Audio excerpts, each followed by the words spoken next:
요한 1서 3장 1절부터 3절에 있는 말씀까지 봉독에 올립니다. 보라, 아버지께서 어떠한 사랑을 우리에게 베푸사 하나님의 자녀라 일컬음을 받게 하셨는가. 우리가 그러하도다.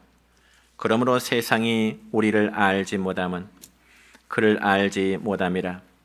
사랑하는 자들아, 우리가 지금은 하나님의 자녀라. 장래에 어떻게 될지는 아직 나타나지 아니하였으나 그가 나타나시면 우리가 그와 같을 줄을 아는 것은 그의 참모습 그대로 볼 것이기 때문이니 주를 향하여 이 소망을 가진 자마다 그의 깨끗하심과 같이 자기를 깨끗하게 하느니라. 아멘. 사랑과 축복의 메시지 나눕니다. 사랑하고 축복합니다. 네, 사랑하고 축복합니다. 오늘은 신약성경 요한 1서 3장 1절부터 3절에 있는 말씀을 중심해서 성탄은 새 역사의 시작이라는 제목으로 말씀을 선포하고자 합니다. 여러분, 앞으로 꼭 일주일 후면은 우리는 성탄의 절기를 맞게 됩니다. 그래서 우리는 성탄절을 크리스마스라고도 하는데, 이 크리스마스라는 말은 그리스도와 미사가 합성된 말입니다. 그러니까 크리스마스라는 이 단어의 의미는 아기 예수 그리스도께 예배를 드린다라는 뜻입니다. 즉, 아기로 탄생하신 예수님을 예배하는 절기가 크리스마스 혹은 성탄절이다, 그 말이죠. 그러므로 신약성경 가운데 복음서의 말씀을 보면 탄생하신 아기 예수님께 경배를 드리는 이야기를 중심적으로 기록하고 있습니다. 그래서 마태복음의 말씀에 보면은 동방의 박사들이 찾아와 경배드린 이야기가 기록되어 있는가 하면은, 그리고 누가 보면은 들에서 양을 치던 목자들이 천사들이 전하는 그 소식을 듣고 찾아와 아기 예수님께 경배를 드렸다는 그런 이야기가 기록되는가 하면, 뿐만 아니라 아기 예수님이 성전에 갔을 때 거기에 있던 시므온과 그리고 안나 여선지가 자기들이 그토록 기다렸던 메시아임을 알아보고 하나님께 찬양을 드렸던 그러한 내용도 기록되어 있습니다.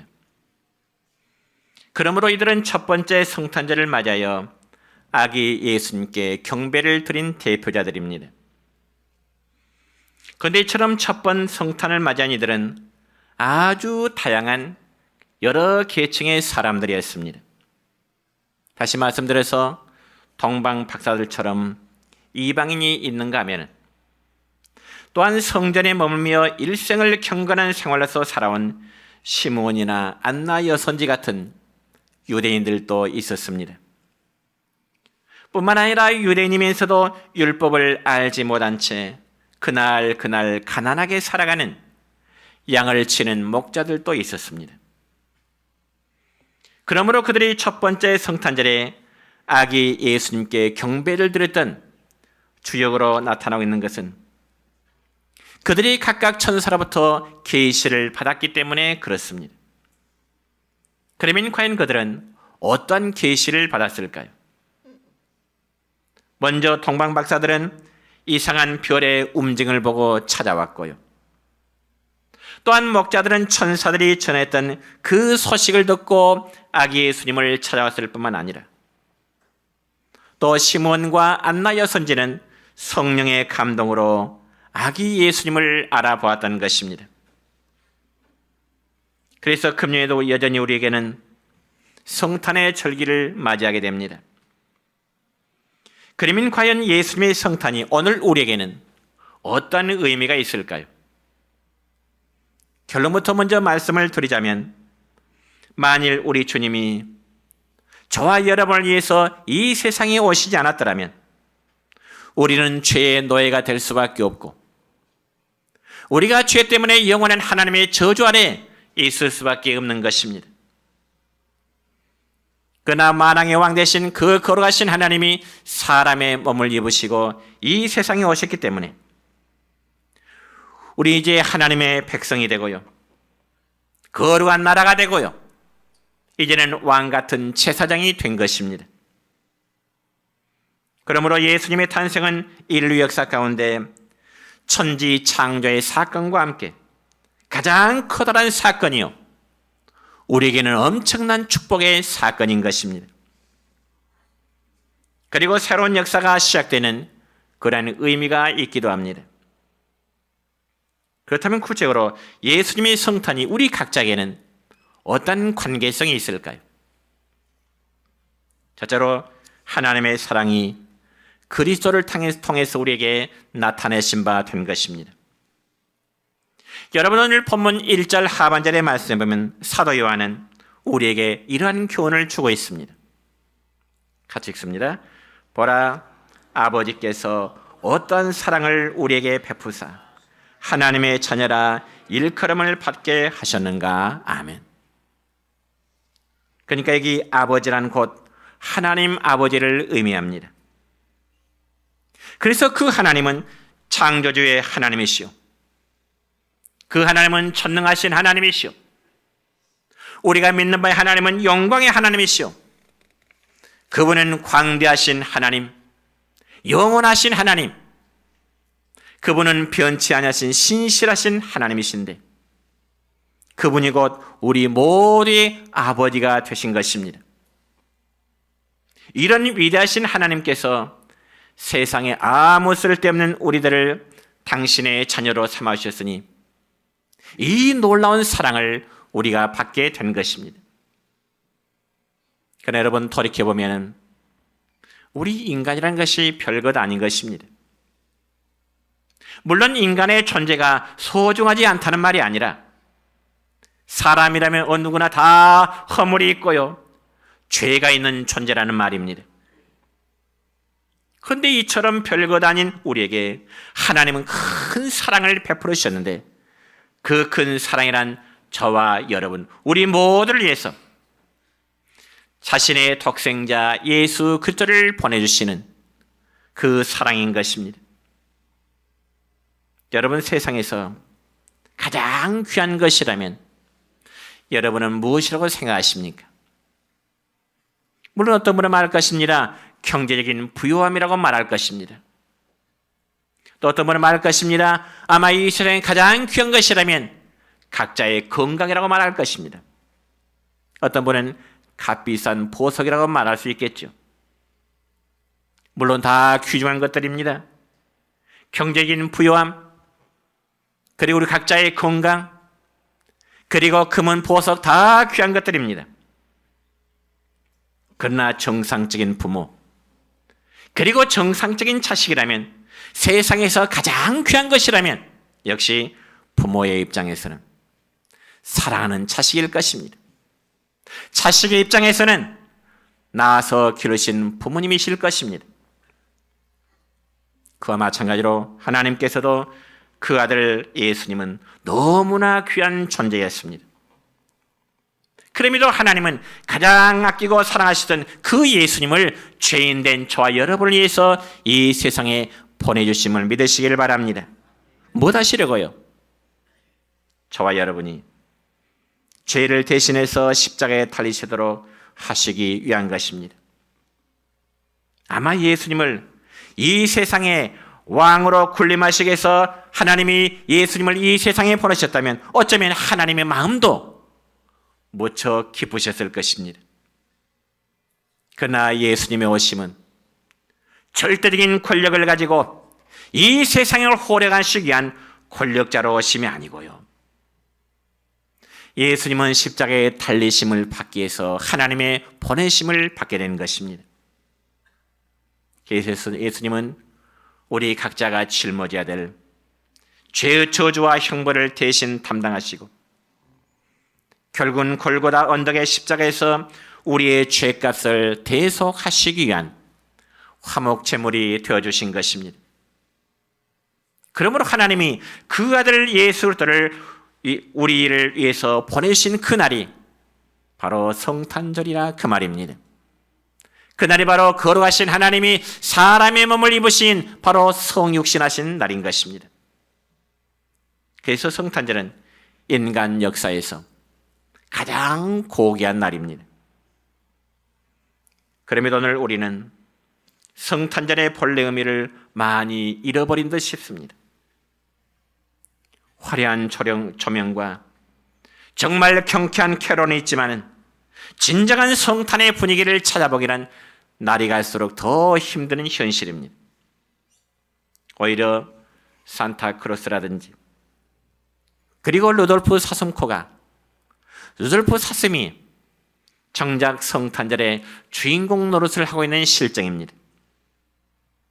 뿐만 아니라 성탄과는 전혀 관계가 없는 여러 가지 캐릭터 상품들이 성탄 장식의 주인공으로 등장하고 있는 시세입니다.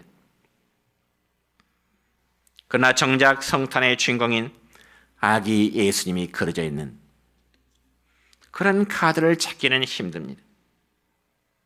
여러분, 예전 같으면 성탄절이다 그러면 새벽에 성도들이 새벽성을 부르면서 아기 예수님의 나심을 알리며 나타날 텐데, 요즘은 도시나 시골이나 여러 가지 이유로 인해서 새벽성 부르는 교회 성도들이 어쩌면 정말 찾아보기 힘든 상황입니다.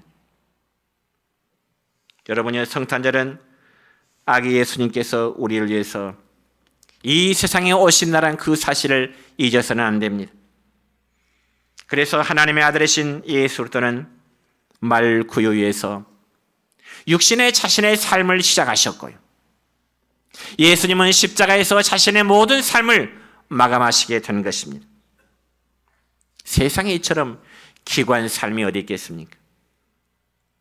말 구유에서 주님은 탄생하시고 십자가에서 죽은 삶이 어찌 거룩하신 하나님의 아들의 삶이라고 우리가 말할 수 있겠습니까?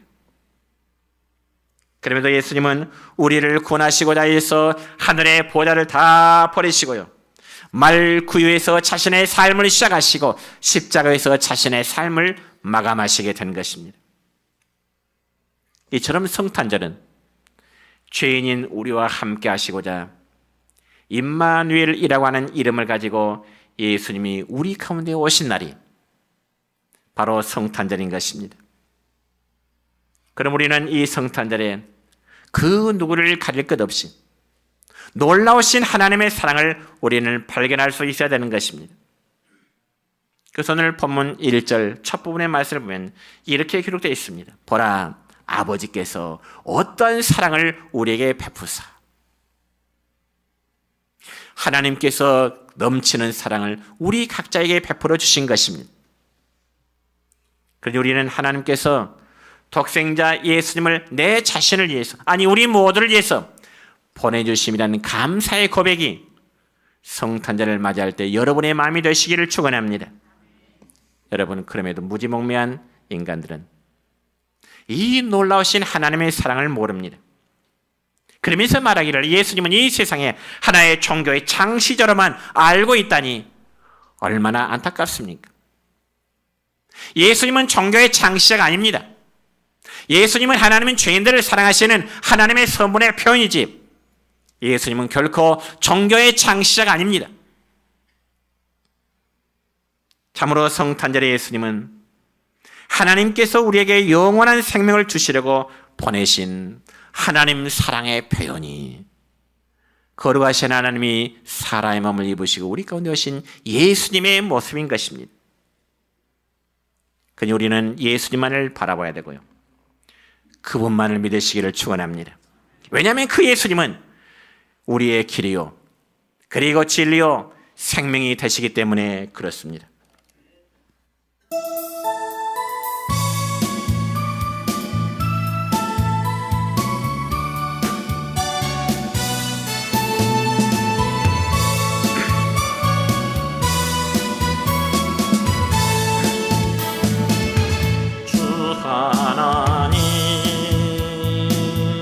독생자 예수 날 위하여 오시었네. 내 모든 죄 용서하시고 죽음에서 부활하신 나의 구세주 살아계신 주 나의 참된 소망 걱정 근심 전혀 없네 사랑의 주님 갈 길 인도하니 내 모든 삶의 기쁨 늘 충만하네 주 안에서 거듭난 생명 도우시는 주의 사랑 참 기쁨 밤 확신 가지고 예수님의 도우심을 믿으며 살리 살아계신 주 나의 참된 소망 걱정 근심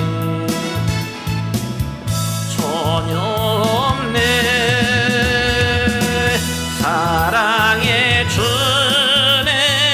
갈 길 인도하니 내 모든 삶의 기쁨 늘 충만하네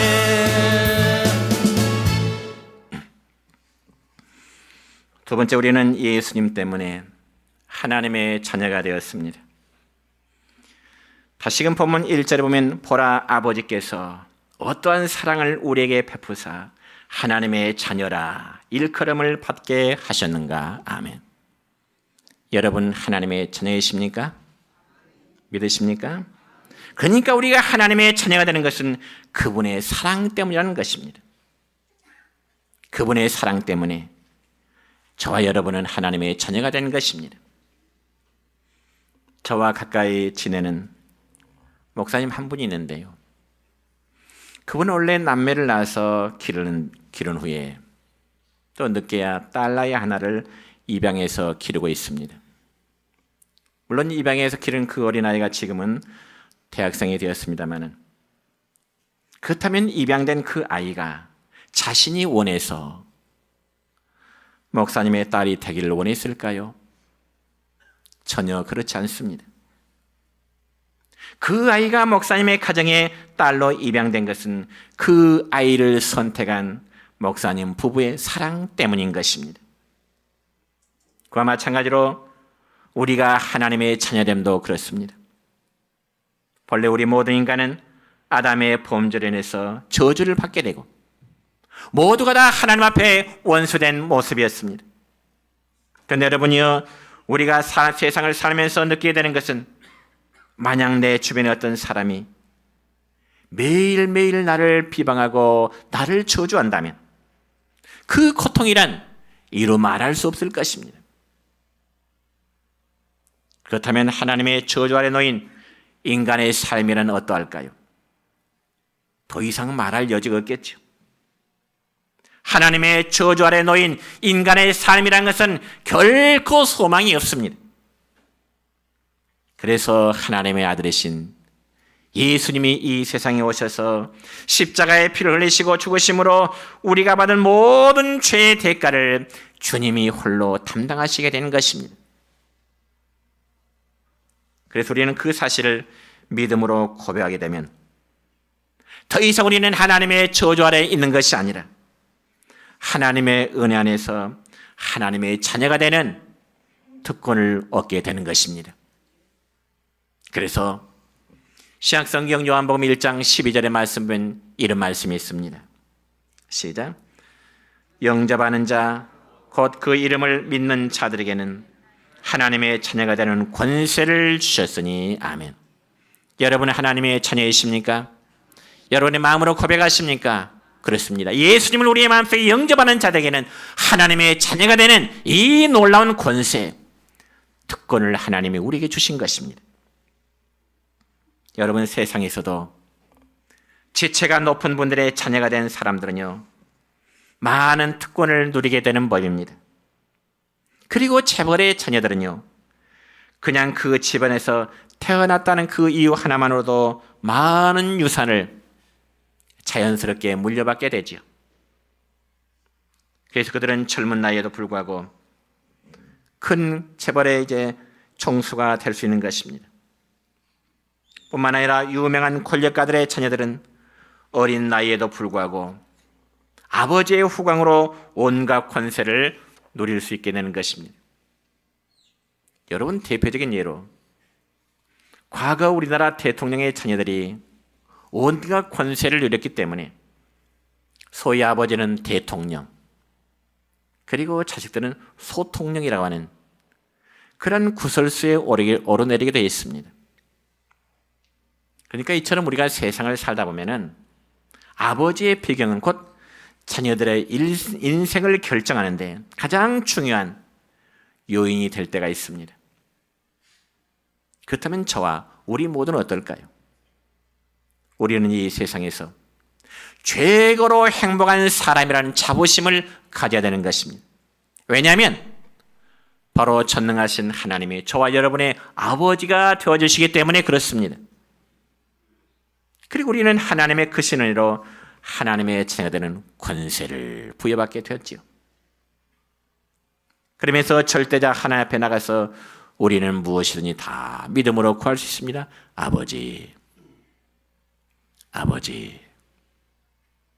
우리의 필요한 부분들을 하나님 아버지를 부르면서 구할 수 있게 됩니다. 이처럼 성도들이 구하는 바를 아버지 되신 하나님은 그의 자녀의 소원 이루어주시기를 기뻐하십니다.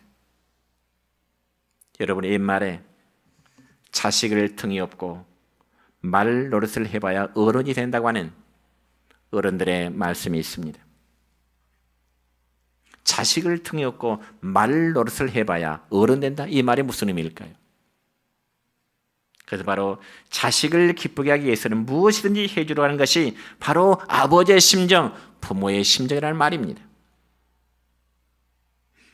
여러분, 실제로 자녀를 길러본 부모라면 자식들이 어렸을 때요, 등에 태우고 엄마나 아버지는 말처럼 방바닥을 기어 다니지요.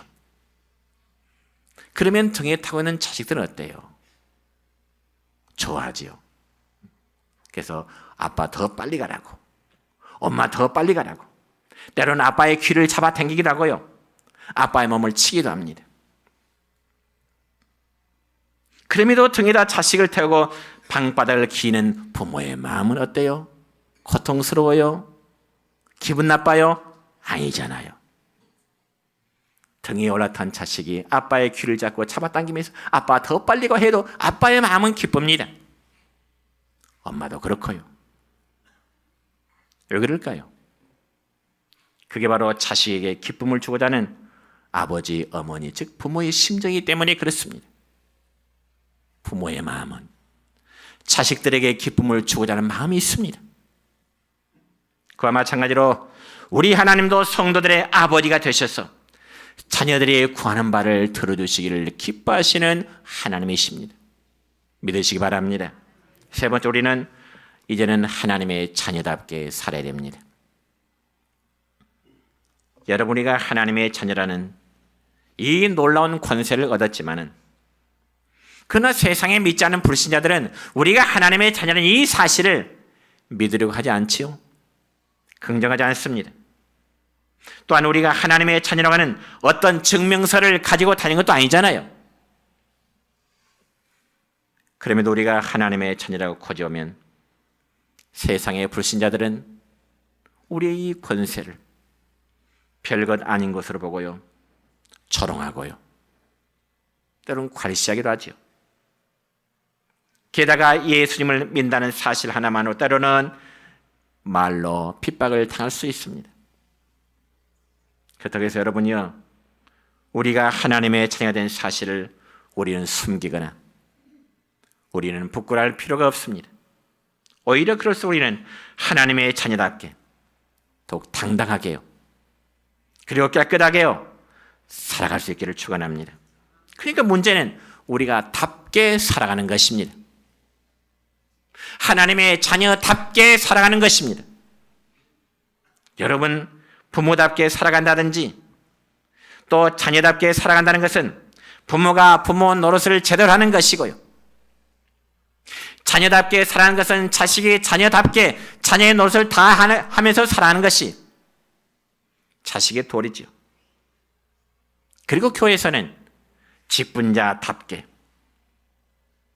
학교에서는 선생님답게 살아가야 된다는 것입니다. 그와 마찬가지로 여러분, 우리가 하나님의 자녀라는 권세를 얻었지만은 세상에 믿지 않은 불신자 사람들은 그러한 사실을 인정해 주려고 하지 않아요. 그래서 사도 요한 오늘 본문 3절의 말씀을 보면 이런 말씀으로 교훈합니다. 시작. 주를 향하여 이 소망을 가진 자마다 그의 깨끗함 신과 같이 자기를 깨끗하게 하느니라. 아멘. 자기 자신을 깨끗하게 하라는 거죠. 예수 믿는 성도의 행동 거지를 바르게 하라는 거죠. 예수 믿는 집사답게, 권사답게, 장로답게, 목사답게, 평신도답게 살아가라는 말씀이죠. 여러분, 우리가 깨끗이 산다고 하는 의미가 무엇일까요? 한마디로 말하면 예수님처럼 살아가라는 말씀입니다. 예수님은 우리를 위해서 우리와 같은 모습으로 이 땅에 오셨지만은 그러나 그분은 죄를 범하지 않으셨습니다. 그러면 우리가 예수님처럼 살기 위해서는 어떻게 될까요? 그것은 바로 말씀에 순종하며 사는 것 외에는 다른 방법이 없습니다. 우리 예수님도 하나님의 아들이었음에도 불구하고 마귀에게 시험을 받으실 때 모든 유혹을 어떻게 해요? 말씀을 무기로 물리치셨습니다. 그럼 우리가 아무리 죄를 짓지 않으려고 노력한다 하더라도 우리의 노력과 우리의 의지로는 우리가 죄의 세력을 이겨낼 수 있는 힘과 능력이 없습니다. 그러면 어찌 될까요? 우리가 하나님의 말씀을 읽고 듣고 공부할 때 성령께서 우리 각자에게 역사하셔서 우리가 주님의 말씀대로 살게 되어서 죄를 멀리할 수 있게 되는 것입니다. 그러니까 한마디로 하나님의 말씀을 가까이 함이 거룩하게 살아갈 수 있는 유일한 비결이 됨을 믿으시길 바랍니다. 예배 생활을 가까이 하는 성도일수록 죄와 타협하지 않습니다. 예배 생활과 멀어진 성도일수록 죄와 타협할 수밖에 없습니다. 여러분이 잘 아는 대로 미국의 제16대 대통령이라면 에이브라함 링컨입니다. 이 링컨은 어렸을 때 너무나 가난했기 때문에 초등학교도 제대로 나오지 못한 그런 사람이었습니다. 그렇지만 어린 링컨은 어머니의 신앙 교육으로 인해서 훗날 미국의 대통령이 되었습니다. 그런데 특별히 링컨의 어머니인 낸시 여사는 항상 아들에게 이렇게 교훈합니다. 링컨아, 부자나 높은 사람이 되려고 하기보다는 항상 성경을 읽는 자가 되어라. 그리고 자신 역시도 아들을 위해서 기도할 때마다 하나님, 내 아들 링컨이 부자나 높은 사람이 되기보다는 성경을 읽는 사람 되게 해주세요. 얼마나 훌륭한 어머니인가요? 그래서 링컨은 어린 유년기 시절, 그리고 20살이 되기까지도 링컨은 제대로 된 직업 하나 없었습니다. 그렇지만 링컨은 독학으로 공부해서 변호사가 되었고요. 또한 미국 역사상 가장 위대한 대통령으로 인식되고 있습니다. 아마 그가 예수님을 믿지 못했다면 하나의 성실한 노력을 통해서 판검사로 차족했을 것입니다. 그러나 온 세계 사람이 존경하는 미국의 대통령 에이브라함 링컨은 되지를 못했겠죠. 그러나 흑인 노예를 해방시키고 그들에게 자유를 주며 현대 미국의 든든한 초석을 쌓아놓은 그가 어릴 적부터 예수님 안에서 철저히 말씀에 순종하면서 깨끗하며 그리고 경건하게 살았기 때문에 하나님이 그렇게 쓰신 줄로 믿습니다. 뿐만 아니라 우리 기독교 역사를 보면은 종교 개혁자 마르틴 루터도 마찬가지입니다. 여러분, 루터가 말씀을 통해서 예수 그리스도를 만나지 못했더라면 아마 그는 평범한 수도사로 그의 일생을 마쳤을 것입니다. 그러나 그는 신약성경 로마서 1장 17절에 기록된 오직 의인은 믿음으로 말미암아 살리라 함과 같으니라. 오직 의인은 믿음으로, 오직 의인은 믿음으로 말미암아 산다. 이 말씀을 통해서 유럽과 온 세계 역사를 복음으로 바꾼 위대한 믿음의 사람이 된 것입니다. 여러분, 우리라고 이러한 위대한 사람이 되지 말라는 법이 어디 있겠습니까? 전 여러분에게 고면합니다. 우리 여러분이요, 하나님 말씀대로 죄를 멀리하고 거룩하고 깨끗하게 살아갈 수 있기를 축원합니다. 반드시 하나님 우리를 들어 쓰실 줄로 믿습니다. 여러분, 우리 하나님은 지금도 죄를 멀리하고 거룩하게 살아가는 사람들을 찾고 계십니다. 또한 새벽 이슬과 같이 깨끗하고 순결하게 살아가는 그런 사람들을 하나님은 찾고 계십니다. 요즘 세상에 그런 사람이 정말 매우 적기 때문에 만일 그런 사람을 하나님이 찾으신다면 하나님은 더 크게 사용하실 것입니다.